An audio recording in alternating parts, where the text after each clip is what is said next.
Hello and welcome back, students. How are you all? Hope you must be doing great. So today's topic is production function and returns to a factor. Let's first begin with the definition of production function. What is a production function? Production function is the functional relationship between the physical input and the physical output. Physical input और physical output के बीच में जो relationship है उसे define करते हैं हम as a production function. अब हमारे इनपुट्स क्या होते हैं और आउटपुट्स क्या होते हैं? इनपुट्स होते हैं जिस तरह से लेबर हो गया, कैपिटल हो गया, ठीक है. तो ये जो फैक्टर्स हैं इन्हें हम कह सकते हैं that these are the physical inputs and they directly affect the physical output. जो इनपुट्स होते हैं उनका डायरेक्ट इम्पैक्ट होता है, इफेक्ट होता है आउटपुट के ऊपर. इसे हमने अगर इक्वेशन में लिखना है तो इसको ऐसे लिख सकते हैं, that is QX is equal to function of L and K. Okay, अब QX क्या है? QX is the production of a commodity. किसी भी प्रोडक्ट की, कमोडिटी की जो आउटपुट होता है, उसकी जो प्रोडक्शन होता है, फाइनल आउटपुट होता है, उसे कहा जाता है QX. इस इक्वेशन में function of means it is the this commodity is based on the function of, it is based on the किसके फंक्शन के ऊपर डिपेंड करता है? L and K. L क्या है? That is a labour function, right, and K क्या है? Capital. अब इन्हें थोड़ा सा समझते हैं. ओके, ये जो L है, L means labour, right. L that is a labour is always a variable factor in the short run as well as in the long run. Okay, and this K is a fixed factor in the short run, while in the long run this becomes a variable factor. Now the question arises, what is a fixed factor and what is a variable factor? Fixed factors are those the application of which doesn't change with the change in the output. वो factors होते हैं fixed जिनकी application change नहीं होती, directly effect नहीं करती output को. ठीक है, अब ऐसे कौन से फैक्टर्स होते हैं? क्योंकि नॉर्मली तो हम ये पढ़ते हैं कि आउटपुट इनपुट्स डायरेक्टली अफेक्ट करते हैं आउटपुट को, लेकिन फिक्स्ड फैक्टर्स ऐसे फैक्टर्स होते हैं कि अगर वो ज़ीरो, अगर हमारा आउटपुट ज़ीरो भी है तब भी हमारे फिक्स्ड फैक्टर्स की कॉस्ट बनी रहती है. लाइक इसमें से जो मेनली आता है वो मशीन, कि एक मशीन जब हमारी प्रोडक्शन स्टार्ट भी नहीं होती उस टाइम पे हमारी मशीन इंस्टॉल हो चुकी होती है. ओके, मशीन तो है हमारे पास, फिक्स्ड फैक्टर है, लेकिन आउटपुट ज़ीरो है, तो वो मशीन ऐसा नहीं है कि हमारे पास फिक्स्ड फैक्टर है तो वो इमीडिएटली अफेक्ट कर देगी. डेफिनेटली वो अफेक्ट करती है, but in the long run. Okay, अगर हमें आउटपुट में किसी तरीके का हमें चेंज करना चाहते हैं या डिक्रीज करना चाहते हैं तो फिक्स्ड फैक्टर्स को शॉर्ट रन के अंदर नहीं चेंज किया जा सकता, इनको हम चेंज करते हैं लॉन्ग रन में. ओके, उसके अलावा एक होता है short run, variable factors. Variable factors कौन से होते हैं? जैसे कि हम नाम से समझ सकते हैं, वेरिएबल विच इज चेंजेबल, जिससे हम चेंज कर सकते हैं शॉर्ट रन में भी और लॉन्ग रन में भी. इसको कैसे समझेंगे? That variable factors are the factors the application of which changes with the change in the output. जैसे आउटपुट में चेंज आएगा, वेरिएबल फैक्टर्स को चेंज किया जाता है और वो डायरेक्टली अफेक्ट करते हैं. ठीक है, अगर हमें कोई भी चेंज चाहिए आउटपुट में तो उसका जो चेंज है बिल्कुल डायरेक्टली रिलेटेड होगा with the change in the labour. Labour को घटाएंगे बढ़ाएंगे तो वो इमीडिएटली अफेक्ट करेगा हमारे आउटपुट को. ठीक है, now let's understand the difference between short run and the long run. Okay, now let's give a look. Short run क्या होता है? ये इतना स्मॉल साइज ऑफ पीरियड है जिसमें हम लोग क्या क्या एक्टिविटीज़ कर सकते हैं. देखिए, when the production increases with the application of the variable factors. Variable factors हमने पहले कर लिए हैं, द फैक्टर्स जिन्हें हम शॉर्ट रन में चेंज कर सकते हैं, तो ये इंटरचेंजेबल कॉन्सेप्ट है. ठीक है, तो शॉर्ट रन पीरियड वो टाइम पीरियड है कि जब हम अपनी प्रोडक्शन को इंक्रीज कर सकते हैं विद द एप्लीकेशन और with the change in the application of the variable factors से ही कर सकते हैं, फिक्स्ड फैक्टर से नहीं कर सकते हैं. ठीक है, तो पहला पॉइंट हो गया, production increases with the application of variable factors only. Next point is fixed factors remain constant. यहाँ पर जो हमारे फिक्स्ड फैक्टर्स हैं, टाइम पीरियड इतना शॉर्ट होता है कि हम अपने फिक्स्ड फैक्टर्स को नहीं चेंज कर सकते हैं. इतने शॉर्ट टाइम ड्यूरेशन हम लोग नया प्लांट नहीं लगा सकते हैं, अपने जो प्लांट की कैपेसिटी है उसे इंक्रीज नहीं कर सकते हैं, तो ये इतना शॉर्ट टाइम पीरियड होता है. ठीक है, then again the same point, that is plant capacity can not be changed. तो ये होता है शॉर्ट टाइम पीरियड। और इसके अलावा जो है दूसरा, that is a long run. Long run क्या होता है? Long run is the time period when the distinction between the fixed factors and the variable factors vanish और डिसअपियर। ये इतना लॉन्ग होता है टाइम पीरियड कि जहाँ पर फिक्स्ड फैक्टर्स और वेरिएबल फैक्टर्स जैसा कुछ नहीं रहता है, सारे फैक्टर्स ही वेरिएबल हो जाते हैं, क्योंकि हमारे पास इतना लंबा टाइम पीरियड होता है कि हम अपने सारे फैक्टर्स को चेंज कर सकते हैं। ठीक है, हम लोग एक नया प्लांट लगा सकते हैं या फिर अपने प्लांट की कैपेसिटी को इंक्रीज कर सकते हैं ताकि कि हमारी प्रोडक्शन कैपेसिटी जो है वो बढ़ सके। ठीक है, next is all the factors are variable. मैंने बता दिया, प्लांट साइज है वो इंक्रीज किया जा सकता है, नए नए प्लांट्स लगा सकते हैं अपनी प्रोडक्शन को चेंज करने के लिए। तो ये जो दो हैं ये मेन डिफरेंसेस हैं between short run and the long run. ठीक है, अब अंडरस्टैंड करते हैं शॉर्ट रन और लॉन्ग रन के बीच में, इन दोनों के बीच में जो वाइटल डिफरेंसेस है, जो मेन डिफरेंसेस हैं। ठीक है, पहला डिफरेंस है that is short run production function is variable proportions type production function, while long run production function is constant proportions type production function। इसका क्या मतलब है, इसे डिटेल में अंडरस्टैंड करते हैं कि short run production function is variable proportions type production function. Okay, जो हमारा शॉर्ट रन है वो क्या होता है?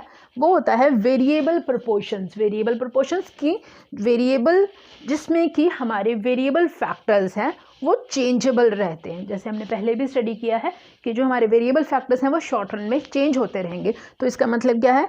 It is variable proportions type production function.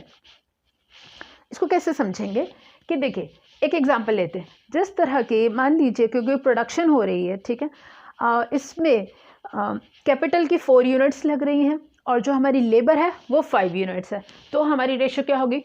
5:4, क्योंकि हम इसे ऐसे लिखते हैं L:K। ठीक है, तो हमारी जो रेशो होगी दैट इज 5:4, और 5:4 की रेशो से हमारी जो प्रोडक्शन है वो 40 यूनिट्स है। ठीक है, अब हमने इसको शॉर्ट रन में अपनी प्रोडक्शन इंक्रीज करनी है, तो प्रोडक्शन मान लीजिए हमने 40 से 45 यूनिट्स इंक्रीज की है। अब 45 यूनिट्स की जब हमने प्रोडक्शन इंक्रीज की है तो उस केस में हमारी जो ये है कैपिटल है वो चेंज नहीं होगी। क्या चेंज हो सकता है? That is only the labour.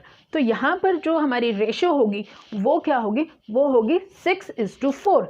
Labour change हुई है, कैपिटल कितनी थी? 4, वो 4 एज इट इज़ रहेगा, लेकिन लेबर में चेंज आएगा, दैट इज 6:4। तो ये हो जाएगी, पहले क्या थी? 5:4, अब हो गई 5:4 की प्रोडक्शन कैपेसिटी से प्रोडक्शन थी 40 यूनिट्स, अब हो रही है 6:4। तो इससे प्रोडक्शन कैपेसिटी कितनी बढ़ी? 45 हो गई, 45 यूनिट्स हो गई। तो इस तरह से क्या होगा कि अगर हमने शॉर्ट रन में किसी तरह से कोई चेंज करना का प्रोडक्शन कैपेसिटी में हो तो चेंज किस में चेंज होगा? सिर्फ और सिर्फ वेरिएबल फैक्टर में चेंज होगा। इसका एक छोटा सा ग्राफिकल एग्जांपल, डायग्रामेटिकल एग्जांपल है, ये है वेरिएबल फैक्टर रेशियो। तो इसमें क्या होगा कि यहाँ पर वाई एक्सिस पे हमें रिफ्लेक्ट कर रही है कैपिटल और एक्स एक्सिस पे है लेबर। देखिए, पहले हमारी प्रोडक्शन हो रही है तो हमारी लेबर यहाँ पर है, suppose this point is L1 and this point is L2। तो पहले L1 है, फिर हमने हमारी प्रोडक्शन इंक्रीज की, तो प्रोडक्शन के साथ क्या हुआ? हमारी लेबर तो इंक्रीज हो रही है, पर यहाँ पर हमारी जो कैपिटल है वो फिक्स रहती है, उसमें कोई चेंज नहीं होता। तो इसका मतलब है कि short run production function is variable proportions type production function. अब इसका दूसरा पॉइंट समझते हैं, while long run production function is constant proportions type production function. इसका क्या मतलब है? इसका मतलब है कि इस केस में क्या होता है, लॉन्ग रन के अंदर हमने पहले से कर लिया है कि जो सारे फैक्टर्स हैं वो वेरिएबल होता है, फिक्स कोई फैक्टर नहीं होता। अगर हम लेबर में इंक्रीज कर रहे हैं तो हमारा कैपिटल में भी इंक्रीज होगा। ठीक है, डायग्राम से अंडरस्टैंड करते हैं। देखिए, यहाँ पर हमारी प्रोडक्शन हो रही है, ये प्रोडक्शन हो रही है K1 पे, तो पहले हमारा L1 भी इंक्रीज हो रहा है, तो ये यहाँ से हमारी कैपिटल में भी इंक्रीज आ रहा है। तो ये K2 की प्रोडक्शन करने के लिए क्या हो रहा है, हमारा लेबर भी इंक्रीज कर दिया हमने और कैपिटल भी इंक्रीज हो गई है। इसे कैसे करेंगे? इसमें क्या होता है, कांस्टेंट फैक्टर का क्या मतलब है कि यहाँ पर जो L:K की जो रेशो है वो सेम रहती है।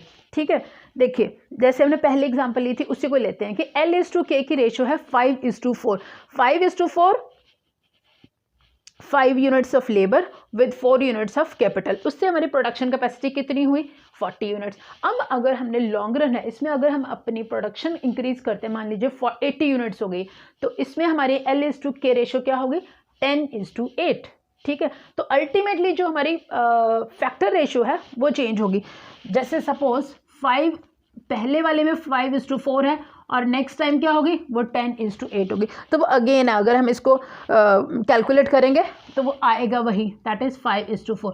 तो लॉन्ग रन में जो हमारी फैक्टर रेशो है वो वो कांस्टेंट रहेगी, लेकिन जो शॉर्ट रन है उसमें हमारी फैक्टर रेशो है वो वेरिएट करती रहेगी, वो चेंज होती रहेगी। ओके, अब करते हैं second point, that is second difference क्या है शॉर्ट रन प्रोडक्शन फंक्शन में और लॉन्ग रन प्रोडक्शन फंक्शन में। ओके, सेकेंड पॉइंट है that is the scale of output is constant in short run production function while it changes in case of the long run production function.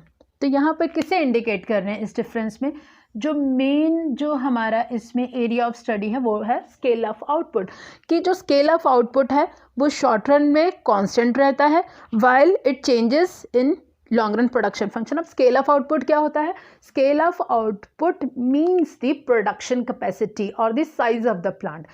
किसे कहेंगे, इसे बोलते हैं production capacity को, किसकी, plant की। या तो उसका हम साइज इंक्रीज कर रहे हैं या फिर नंबर ऑफ प्लांट्स इंक्रीज कर रहे हैं, उसे स्केल ऑफ आउटपुट कहा जाता है। तो हम इसमें पहले ही स्टडी कर चुके हैं कि इन शॉर्ट रन क्या होता है कि हमारे वेरिएबल फैक्टर्स को ही चेंज कर सकते हैं हम लोग, फिक्स फैक्टर्स को नहीं चेंज कर सकते हैं, ये बात स्टडी हो चुकी है। तो इस केस में क्या होगा कि जो स्केल ऑफ आउटपुट है वो हम अपने प्लांट को, हमारा कांस्टेंट रहता है, वो चेंज नहीं हो सकता, तो वो कांस्टेंट है। लेकिन जो इन लॉन्ग रन है उसमें जो हमारा स्केल ऑफ आउटपुट है वो चेंज हो सकता है। ठीक है, और थर्ड पॉइंट क्या है, that is short run production function exhibits returns to a factor while long run production function exhibits returns to a scale. इसका क्या मतलब है, short run production function exhibits returns to a factor, क्योंकि जो short run में है सिर्फ और सिर्फ वेरिएबल फैक्टर्स को चेंज किया जा सकता है, फिक्स फैक्टर्स को नहीं चेंज किया जा सकता है, हम अपना स्केल नहीं चेंज कर सकते हैं आउटपुट इंक्रीज करने के लिए। तो इस वजह से शॉर्ट रन में हम कहते हैं कि जो बिहेवियर ऑफ आउटपुट है या फिर जो हमारा आउटपुट है वो किस पर डिपेंड करता है, दैट इज उसे हम कहते हैं it exhibits returns to a factor. हम ऐसे इसे शॉर्ट रन में जो हमारी प्रोडक्शन कैपेसिटी है इसको ऐसे हम अंडरस्टैंड करते हैं कि वो कैसे चेंज होती है, हमारी प्रोडक्शन फंक्शन को कैसे स्टडी करते हैं कि उसे कहा जाता है रिटर्न्स टू अ फैक्टर, जबकि लॉन्ग रन में कहा जाता है it is called returns to a scale. जो रिटर्न्स टू अ स्केल मैंने आपको पहले बता दिया, रिटर्न्स टू अ स्केल मतलब कि हम यहाँ पर अपनी प्लांट कैपेसिटी चेंज कर रहे हैं। प्रोडक्शन शॉर्ट रन में प्रोडक्शन फंक्शन कैसे चेंज हो रहा है, by changing the variable factor, जबकि लॉन्ग रन में चेंज हो रहा है बाय व्हेन वी स्टडी और when we see the impact of the change in the scale. So it is studied as returns to a cycle. इसको ऐसा कहा जाता है कि शॉर्ट रन है तो रिटर्न्स टू अ फैक्टर और लॉन्ग रन है तो इसे स्टडी किया जाता है as a returns to a scale. इसको हम शॉर्ट टर्म में ऐसे स्टडी करते हैं। ठीक है, so this was all about the short run and the long run production function. Okay, thank you so much for watching.